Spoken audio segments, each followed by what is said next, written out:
Olá, seja muito bem-vindo a mais uma edição do nosso programa aqui, o Gestão em Foco. E hoje estou aqui com mais uma convidada mais do que especial, doutora Ana Carolina Carol, e nós vamos falar um pouco sobre a área de cobrança. Vamos entender um pouco sobre como você pode, dentro da sua empresa, estruturar essa área de cobrança, só que mais do que isso, nós vamos falar um pouco aqui sobre como é importante você se associar a uma associação comercial aí na sua cidade. E qual é o papel hoje, por exemplo, de um CDL ajudar você, lojista, empreendedor, empresário, nessa organização da área de cobranças aí da sua empresa, nessa parceria junto com o SPC. Então, doutora, seja muito bem-vinda. Estou muito feliz de você estar aqui com a gente. E conta para a gente um pouco aqui da sua trajetória até aqui e quais são esses desafios da área de cobrança na atualidade. Obrigada pelo convite. Tudo bem, pessoal? Espero que estejam todos bem. Vamos lá, eu sou advogada, né? Já tem um período que eu sou formada, já tenho mais de 10 anos de formada. E o meu escritório presta serviço para a CDL Uberaba. Então, no departamento, quando eu entrei, eu fiz uma gestão jurídica interna da estrutura como um todo e fui convidada a fazer parte da gestão da cobrança.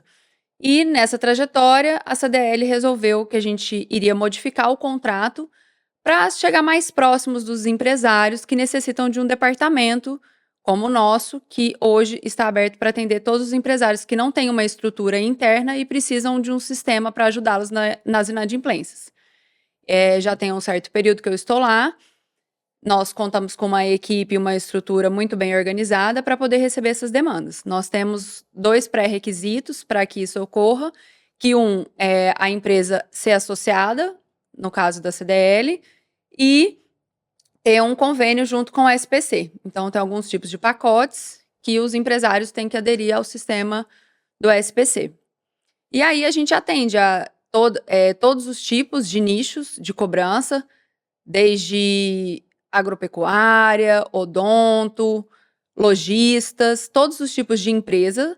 Então, não é restrita a um mercado exclusivo. E nós fazemos as cobranças com todos os níveis que devem ser feitos, de uma maneira muito amigável, para que a gente possa ter um bom resultado. E agora, quais são esses requisitos básicos hoje, por exemplo, ou talvez mais do que isso, né? Por que vale a pena para uma empresa terceirizar hoje a sua área de cobrança? Primeiro porque um departamento que tem a expertise para fazer a cobrança, ele sabe a forma como aborda o cliente, entende a dor daquele cliente, que muitas das vezes ele está inadimplente naquele momento porque ele passou por alguma situação. Além de não deixar ele de maneira constrangedora com a empresa, né. Então, às vezes, tem aquela questão sensível do empresário ou os funcionários estar cobrando um cliente, e às vezes aquele cliente pode ficar um pouco mais arredio de não querer voltar na empresa. Então, ter um departamento próprio, no caso como o nosso, facilitaria essa relação, né. Além da gente ter várias fases para poder fazer a cobrança, desde uma maneira mais suave até o caso de falar que tem que ir para uma de cunho judicial, a gente faz toda essa trajetória para poder chegar na reta final, que seria alguma questão voltada para ação judicial. E hoje, em quais situações que vale a pena para esse, vamos dizer, desde o pequeno, da grande empresa, eu acredito que não tem diferença com relação ao tamanho da empresa para ela contratar esse serviço ou terceirizar de uma maneira geral, né? Quais são as vantagens hoje de se contratar esse serviço hoje com uma associação comercial? Bom, é o seguinte, a gente tem um pré-requisito no contrato novo que tem que ser dívidas acima de R$ 100. Então, além de ser associado, tem que ter o registro no SPC, dívidas acima de R$ 100. Não tem questão de nicho de mercado. Qualquer empresa pode estar conosco ali naquele momento. Por quê? Quais são as vantagens de ter um departamento de cobrança próprio? Como eu falei, a equipe, ela é uma equipe com expertise para poder fazer as cobranças de maneira leve, com os clientes inadimplentes. A gente faz uma avaliação e entrega um relatório a cada 120 dias. Então, por exemplo, quando você contrata um departamento que tem especialidade em fazer a cobrança, você vai ter um retorno a cada 120 dias para você ter para você ter um olhar sobre aquele cliente, o porquê que ele está devendo, porque a gente já fez todo o trabalho para descobrir o porquê que ele está devendo, já tentou fazer negociações, parcelamentos. Então, quando você tem algo específico, você consegue aprimorar e otimizar os seus recursos. E muitas das vezes a inadimplência ela se perde, né, dentro de uma empresa, justamente por não ter um departamento próprio para cuidar disso. Entendi. E aí, quando a gente fala do cenário de inadimplência, nós estamos pensando só naquele cliente que comprou no crediário? Como que é esse cenário hoje? Como que você está recebendo essa demanda? É o crediário, é o cheque, boleto, duplicata? Como que é isso Então, hoje? assim, os títulos, né? Os títulos extrajudiciais, eles são todos passíveis de cobrança, desde que preenchidos corretamente, tá? Desde uma nota promissória, um cheque, ou uma nota fiscal. Claro que o documento legal, legítimo, é nota fiscal, mas existem outros serviços que trabalham com contratos de prestação de serviço. Uhum. Uma coisa que a gente enfatiza muito é essa questão do preenchimento correto. Então, as empresas têm que se atentarem a isso, porque não adianta, na cobrança, nós fazemos uma auditoria disso, né?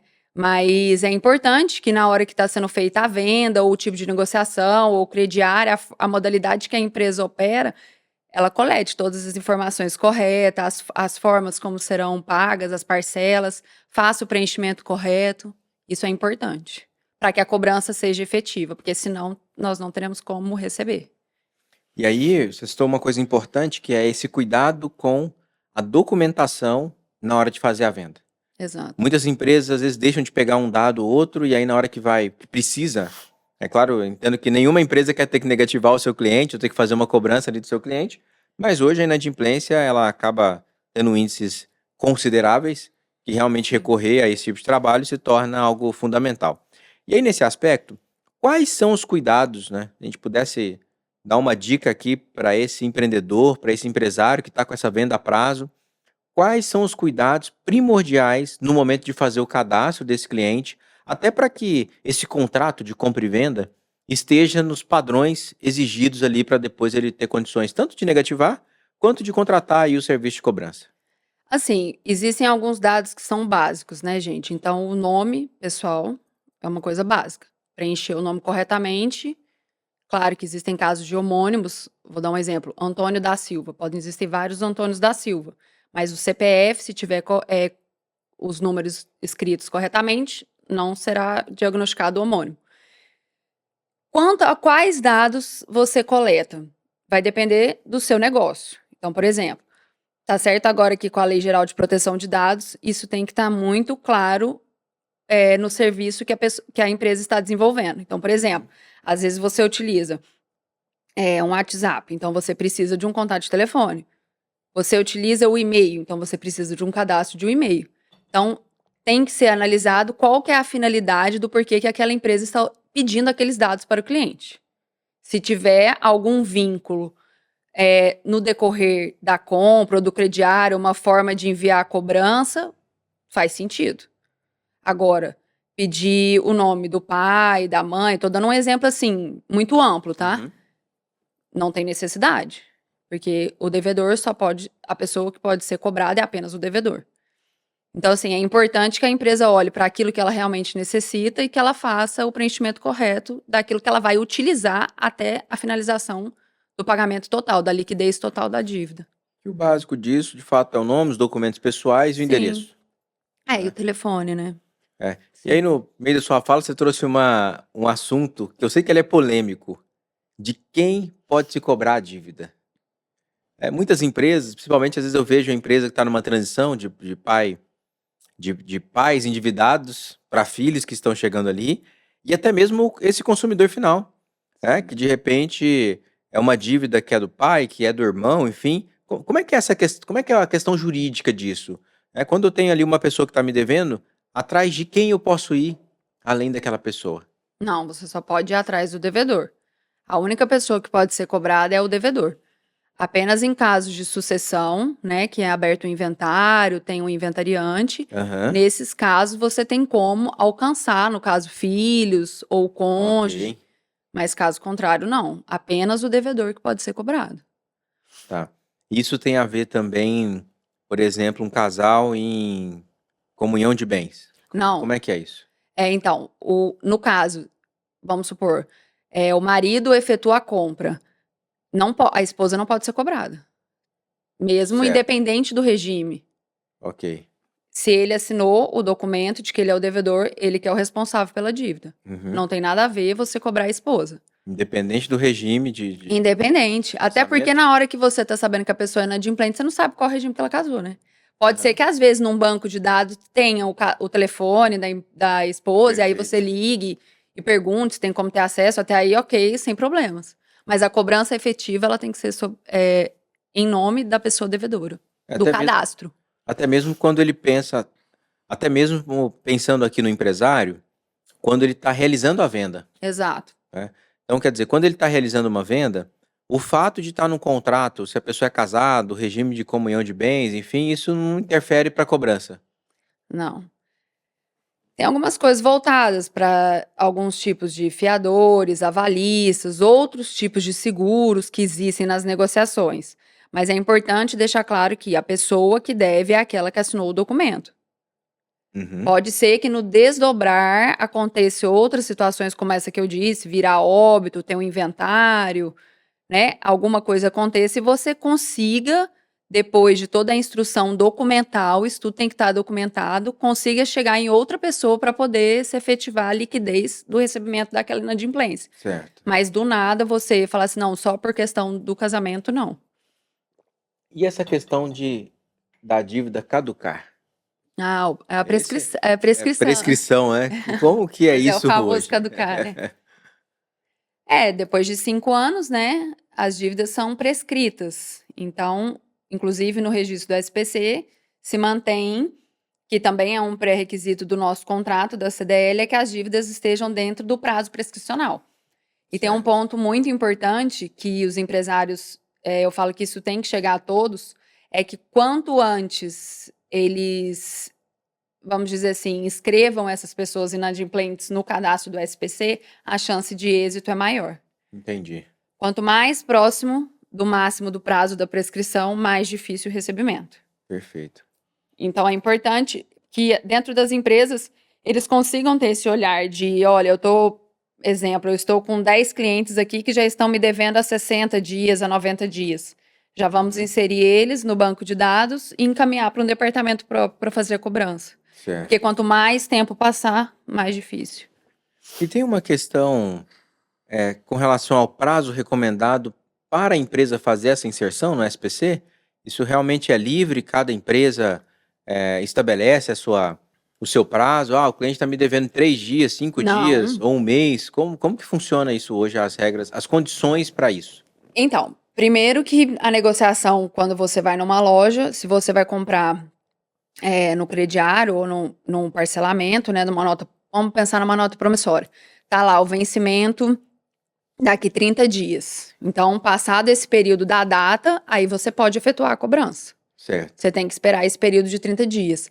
A não ser que na hora que você está fazendo a cobrança tem um prazo expresso lá. Isso daqui, essa cobrança vai se efetivar a partir do 10º dia, exemplo. Certo. Se não tiver, você conta da data base que você fez a conta 30 dias depois. Entendi.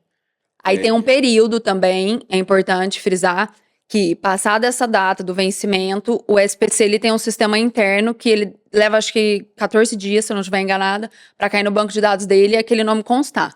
Então, quando vem para nós na cobrança, nós temos que esperar esse período para a gente poder fazer a auditoria, tá? Então, não é de imediato também.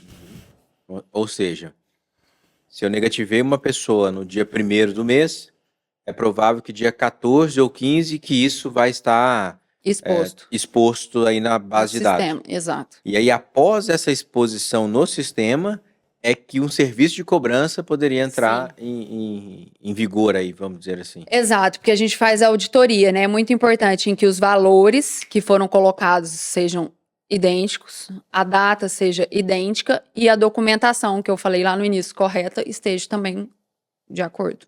E dentro do aspecto de documentação, eu sei que muitos empresários têm essa dúvida com relação a qual valor é o negativo. Fiz uma venda para a pessoa, um contrato, de repente prestei um serviço, aquele contrato está parcelado lá em 5 vezes, é um contrato, vamos dar um exemplo, né, de R$10.000. ela atrasou lá a segunda parcela, deixou de pagar. Como que essa negativação ela é recomendada? Ela é em cima do contrato, que seria o valor global do contrato, ou somente o valor da parcela em questão? Não, somente o valor da parcela em questão.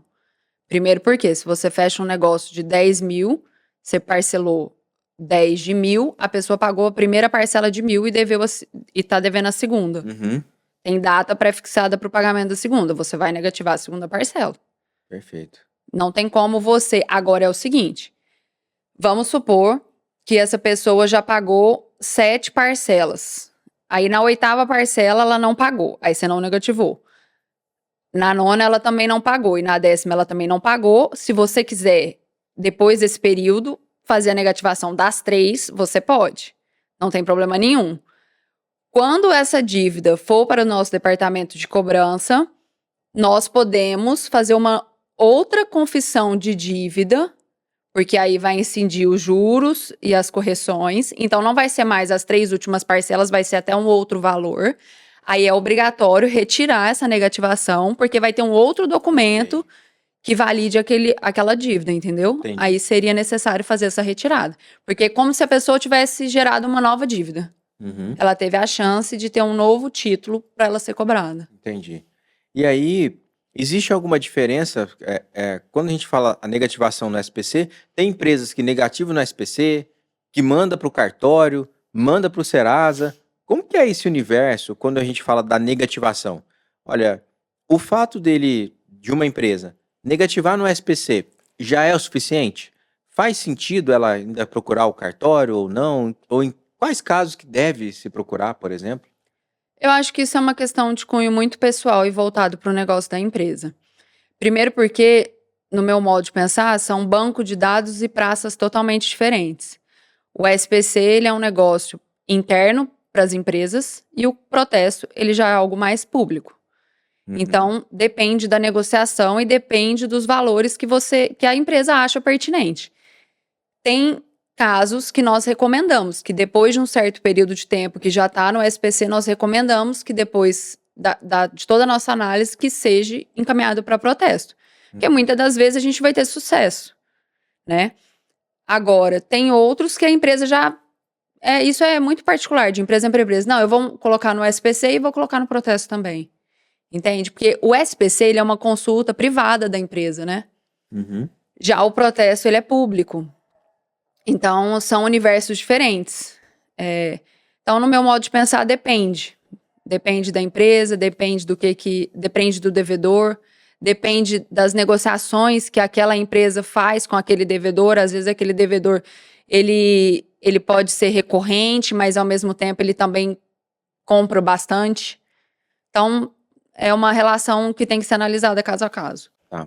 E agora, quando a gente fala desse mercado hoje, da venda a prazo, que é principalmente dado aí a esse aumento da inadimplência, como que, ou talvez eu vou mudar aqui, quais são as vantagens hoje para a empresa, pequena, média, grande empresa, estar vinculada hoje à associação comercial, né?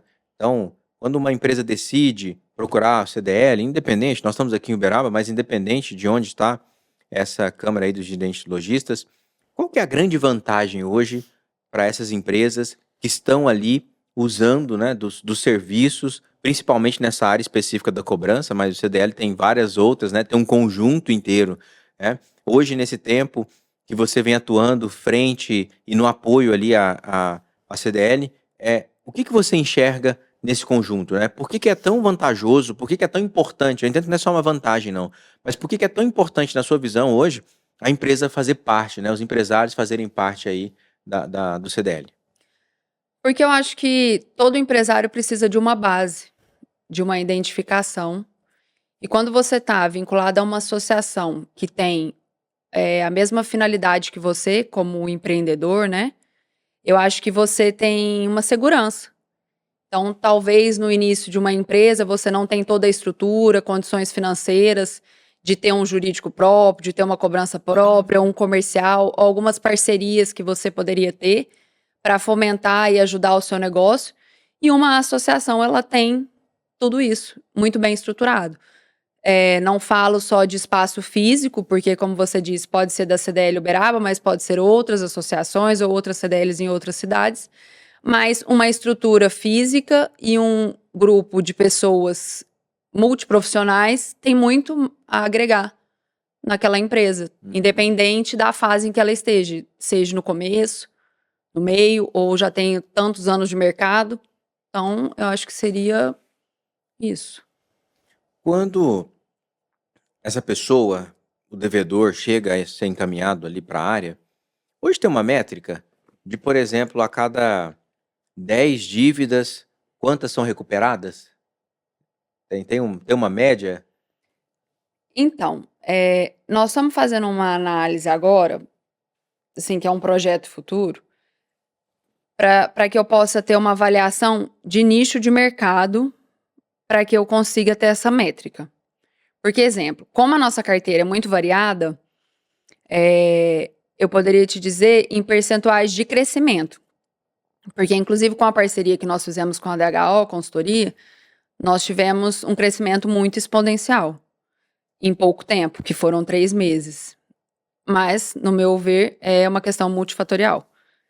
Agora, quando você vê uma porcentagem de crescimento num departamento em pouco tempo, com certeza essas métricas, elas estão variando, inclusive em nichos diferentes de mercado. Perfeito. Então, para eu te dizer assim, na sua visão, qual que é a questão do crescimento? Eu poderia te falar logo mais quando eu tivesse um determinado setor. Porque agora eu ainda estou lidando com muitas empresas variadas. E o nosso objetivo é o crescimento e a recuperação da inadimplência, né? Porque como os empresários já estão nessa situação de inadimplência alta, para nós, o fato de ter empresas lá e a gente conseguir a recuperação desses créditos é muito importante. Então, independente dessa métrica de porcentagem, eu posso te falar, nós estamos muito à frente. Nós tivemos um crescimento de 68%, eu acho. Então, assim, No índice de recebimento. isso. E você citou uma coisa importante, até um pouco antes da gente iniciar aqui, a gente estava falando sobre esse papel da consultoria hoje, junto com vocês nessa área, né, ajudando com relação à questão dos processos, de uma maneira geral. Nesse período que você vem acompanhando essa jornada, o que você classifica como as principais transformações que você acredita que esse projeto, né, da consultoria junto com vocês ali pode agregar valor, realmente ajudar aí nessa transformação? Eu acredito que é trazer clareza, né? Quando você, igual eu, que sou do universo jurídico, eu tô com uma base muito formada na minha cabeça sobre processos, sobre leis e, ok, quanto gestão de pessoas. Mas é quando você tem uma consultoria que entende qual que é a sua visão de mercado, porque a receptividade foi muito bacana de nós com vocês. Então, o grupo inteiro estava muito aberto para aprender. E aí, tudo prosperou. Então, eu acho que é você entender o que você precisa, aquilo que você quer, como que você vai construir um departamento de uma maneira mais rápida para gerar resultado e aprender, ter humildade, né, para aprender também. Então, eu acho que isso foi muito importante para nós, porque o grupo inteiro do departamento estava todo aberto para aprender o que a consultoria poderia trazer. E é um universo totalmente diferente do nosso, né? Então, essa separação foi muito clara na cabeça de todo mundo que estava trabalhando lá.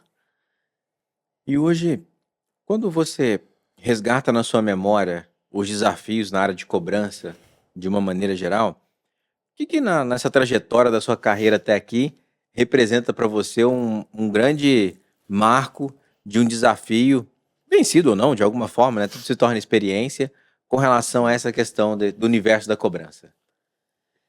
É que nós estamos lidando e trabalhando com pessoas, né? Então, independente da área onde você está atuando, onde você está servindo, muito dos seus resultados é proveniente de como você se relaciona com essas pessoas. E a cobrança, quando um cliente chega nesse departamento, não está num ponto muito positivo, né? Então, não é um ambiente muito agradável, porque você ser cobrado de algo, aquela pessoa, às vezes, ela pode estar numa condição que talvez ela não queria estar naquela condição. Não tem nem estrutura, né, para poder fazer os pagamentos. E aí você tem que ter um olhar humano para poder entender, para poder conversar, para poder ouvir, para poder fazer uma negociação efetiva. O resultado de um departamento de cobrança, ele é uma trajetória até chegar na liquidez, né, do recebimento do dinheiro. Uhum. Então, eu acho que é isso, é a forma como trata, a forma como conversa, como ouve. É. E daí, olha só, o que que a gente tem aqui? Pensando na empresa especificamente, muitas vezes, uma boa parte dessa inadimplência, ela consome o seu lucro. Então, se a gente for pensar aqui que a margem de lucro dentro das empresas se torna cada vez menor com o passar do tempo, até devido à concorrência Sim, também, de uma maneira geral, quanto mais tempo você demora para se posicionar em cobrar o seu cliente, mais essa empresa está alimentando a inadimplência. sim. Então eu vejo muitas empresas que o cliente, hoje mesmo eu estava em uma empresa, o cliente está devendo e continua comprando. Uhum. Ou seja, as empresas que adotam esse tipo de posicionamento, ela está alimentando e está impulsionando o mal pagador, Isso. né? E isso acontece muito, né? De repente fica naquele medo, nossa, mas aí eu não vou vender, e aí eu perco o cliente, ou ele compra em outro lugar, enfim. A questão é que quando você adota essa postura de vender para quem está te devendo, ou até mesmo para a pessoa que já esteja devendo outros lugares, você está incentivando essa inadimplência. E quando você incentiva essa inadimplência, você prejudica a si próprio dentro da sua operação, você acaba prejudicando também aquela pessoa, porque ela acaba aumentando o endividamento dela e você contribuiu de uma determinada forma. Ou seja, vender para quem está devendo, você só prejudica o mercado de uma maneira geral, né? Já que muitos inadimplentes são alimentados por empresas que continuam vendendo para esses inadimplentes. Exatamente. Eu falo que é uma questão muito cultural, porque o correto qual é? É você comprar um produto ou um serviço e você pagar por ele. Não tem como nenhum negócio se manter se você não vende e você não recebe. Então, o que que nós temos trabalhado bastante lá? Não tenham receio, não tem nada de errado, muito pelo contrário, gente. A pessoa está devendo o estabelecimento, existe uma regra para ser seguida, um período para ser cobrado e tá tudo bem. O que não pode, e muitas das vezes é cultural, por que que eu falo? Porque isso vem de muitos anos. Muitos anos. Ah, vamos deixar para cobrar depois. Não vamos negativar o nome agora, não. E é o que você acabou de dizer. Você acaba não colocando dinheiro na economia e uma cadeia de sucessivos erros. Então, as nossas medidas corretas, elas têm que ser feitas. Então, se a gente tem a consciência que tem que fazer esse passo a passo para poder dar o sucesso do recebimento, por que não fazer? Porque foi combinado, foi de livre e espontânea vontade entre as partes comprar. Então, não tem erro ali, tá tudo certo. Mas é uma mudança de mentalidade, tanto do empresário e, consequentemente, é uma questão pedagógica quando está na cobrança. Porque nós temos que falar com a pessoa que está devendo, olha, você está devendo tanto, como que você quer fazer para pagar, por que que você está devendo. Então, acaba que é uma pedagogia que você está fazendo ali para poder conseguir o resultado. Agora, se a pessoa deve, continua comprando, E às vezes você tem um fator que é uma preocupação, que muito empresário tem essa preocupação, de quando ele terceiriza essa cobrança, como que essa empresa está tratando esse cliente dele. Porque ele acredita que não, ele vai cobrar, ele vai me pagar e ele vai voltar a comprar de mim. Como é que você administra essa questão lá com a sua equipe hoje, é o script, né? No script ali da cobrança, como que isso é administrado ali com esses devedores? então, é até um fator de falar, né? Os empresários que precisarem, o departamento de cobrança da CDL está de portas abertas para a gente receber tudo. Eu mesmo estou precisando mandar uns nossos para lá. Vamos mandar, nós estamos precisando, nós queremos mais contratos. Primeiro que é isso, a gente tem um atendimento humanizado, a gente faz tudo de forma muito amigável. Existem alguns, dentro do script da cobrança, as maneiras como nós vamos cobrar quando aborda na primeira ligação, qual que é o passo a passo depois para o envio de alguma correspondência. Então, existem como se fossem os degraus que você vai subindo até você chegar num limite que você fala, realmente agora já deu. Então, tem que ter paciência, tem que ter educação, né? Então, eu falo assim, nós estamos cada vez mais aprimorando e refinando o departamento. É isso que a CDL agora com o departamento de cobrança está fazendo. O nosso objetivo é totalmente esse, e trazer dinheiro para o empresário. É, trazer o dinheiro para o caixa, que é a missão mais importante. É, Então, gente, olha só, o que nós falamos aqui. A grande importância hoje de você ter uma empresa terceirizada para te ajudar com as cobranças, claro, de preferência o CDL, para te ajudar aí com as cobranças. A importância de você ter agilidade nesse processo, não ficar demorando para fazer a negativação dessa pessoa, mudar a sua mentalidade, porque às vezes você fica com receio de negativar aquele cliente. Ah, vou perder esse cliente, é isso e aquilo. Questão de mentalidade. Não ter aquela receita no caixa está muito pior para a sua operação. E aí, quando a gente vai para o assunto de a sua empresa está dando lucro, sim ou não? De repente, parte do lucro está na mão de todos os inadimplentes que compraram o seu produto, usaram o produto e só não pagou você. Ou seja, o seu fornecedor ganhou, o seu funcionário lá, o vendedor, ganhou a parte dele, o seu cliente ganhou porque ele está com o seu produto, usou, e você que é o empreendedor, você que é o empresário, que está investindo, que está mantendo toda a estrutura, está perdendo a sua parte. Por conta de quê? De uma visão, muitas das vezes, fechada. E tentar montar a área de cobrança dentro da sua empresa ou colocar o funcionário despreparado para fazer a cobrança pode trazer consequências muito piores. Porque eu entendo que dentro da empresa aqui especializada, de um setor especializado, as pessoas já estão preparadas para lidar com isso no dia a dia, né? E às vezes dentro da sua empresa, a sua equipe aí não está preparada, a sua equipe do financeiro não está preparada para lidar com isso. E aí não ter essa preparação pode fazer você perder esse funcionário, essa equipe que está aí porque ela não gosta de fazer esse tipo de trabalho, além de outro fator. Porque tem empresas que colocam o vendedor para cobrar o cliente para quem ele vendeu. aí gera o afastamento. Exatamente. E aí você gera o afastamento desse cliente, sem falar que muitas das vezes também é desvio de função. Vendedor tem que vender, cobrança é outra pessoa que tem que fazer, é outro setor. E aí você colocar a gente de dentro da sua empresa, que está lidando com o cliente no dia a dia, para ter que fazer esse trabalho, muitas das vezes o cliente pode até ficar envergonhado de ir na Sim. loja comprar, já que ele foi cobrado pela pessoa por quem ele comprou. Então, olha quantas vantagens você tem quando você decide terceirizar. Tem empresas que, ao invés de colocar o serviço ali da cobrança, de terceirizar, ele simplesmente vai lá e corta a opção de vender numa duplicata, ou às vezes até mesmo num boleto, ou até mesmo no cheque. A gente fala assim, o cheque está sumindo. Mas quando a gente vai para o mercado B2B, ele está extremamente presente, né? E muitas negociações são importantes estar ali, de serem negociadas com cheque também. Então, às vezes, simplesmente cortar o crédito a prazo através de um boleto, de uma duplicata, não é a solução. Porque, de repente, a perda de receita que você vai ter por tirar aquele formato de venda vai ter um impacto muito maior para a sua operação do que se você contratasse ali uma empresa especializada. E aí, para finalizar, eu tenho aqui uma curiosidade sobre como é feito a cobrança. Então, quando esse empresário, esse empreendedor contrata o CDL, por exemplo, para cuidar das cobranças dele, como que ele paga pelo trabalho executado? Então, hoje a gente assina um contrato, né? É importante falar que o fato de ter um departamento próprio para cobrar não vai gerar esse afastamento do cliente da empresa, muito pelo contrário. É uma relação de respeito, inclusive o pagamento da dívida vai ser feito todo dentro da CDL, né? Ou por meio de uma negociação de boleto, de Pix ou um cartão de crédito. Então, essa autonomia negocial é feita por nós, do departamento. E um contrato que é fechado conosco, o empresário paga 15% sobre o êxito.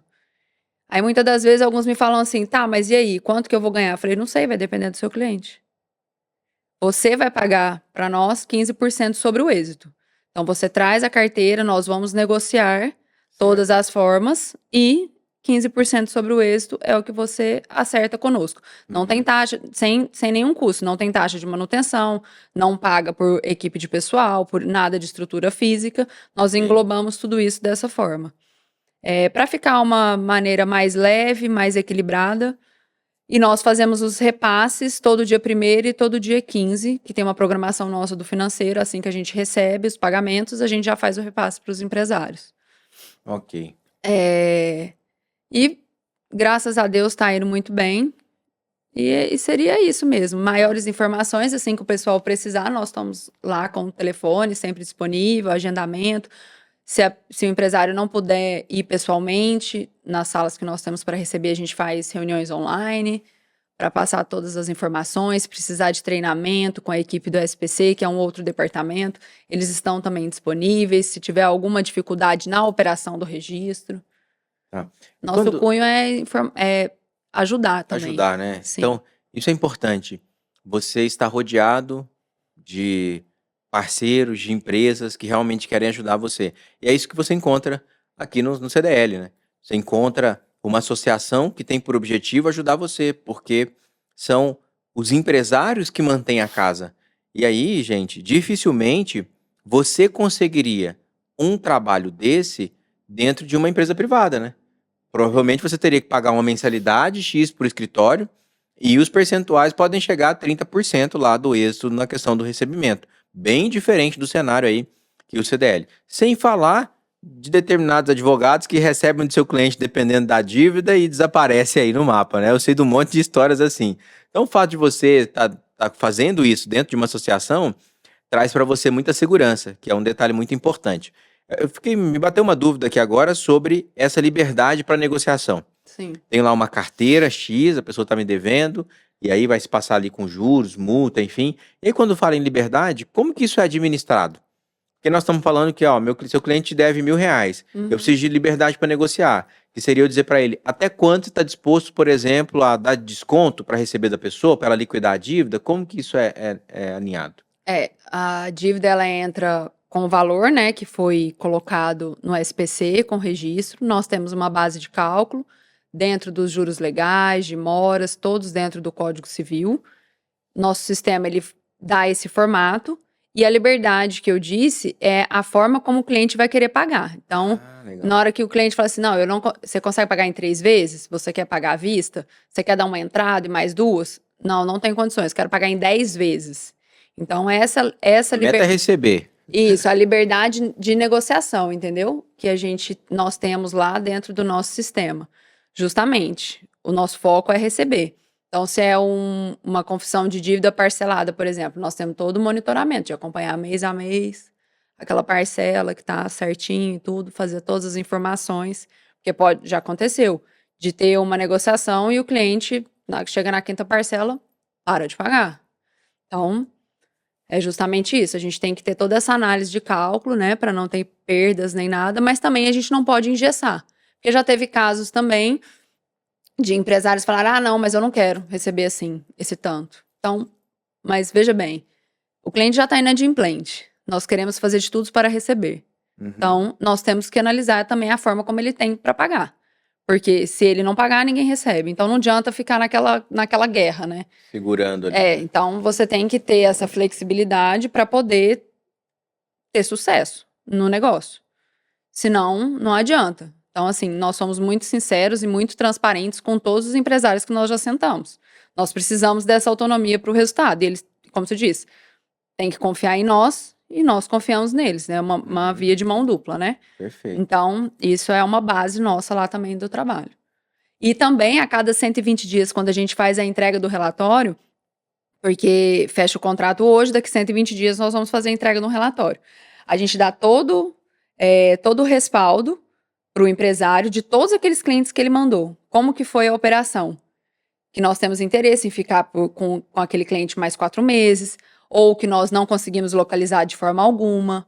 Então, esse contato que a gente faz esse período que nós colocamos 120 meses é um prazo razoável para a gente poder fazer todas as operações que nós precisamos. Então, caso ele tenha alguma informação diferente nesse período de 4 meses, ele consegue também passar para a gente para que a gente possa acrescentar nos dados. Então, a negociação ela é bem livre, assim, digamos. Ele fala, não, quero que vocês continuem trabalhando com o contrato, beleza, ou não quero mais. E tudo bem. Bacana. Liberdade de escolha, Liberdade. né? E respeito. Eu acho que é isso que precisa nos negócios, para que as coisas possam fluir. Bacana. Olha só, gente. Essa é a proposta do Gestão em Foco. Trazer para você informações que possa te ajudar você a tomar melhores decisões e construir parcerias melhores para o seu negócio. Então, tá precisando aumentar o lucro? Dá uma olhada para a inadimplência que está aí na sua carteira, cuida dessa inadimplência, e aí com certeza aí uma parceria dessa com o CDL, por exemplo, pode te ajudar a reduzir a inadimplência aí na sua carteira.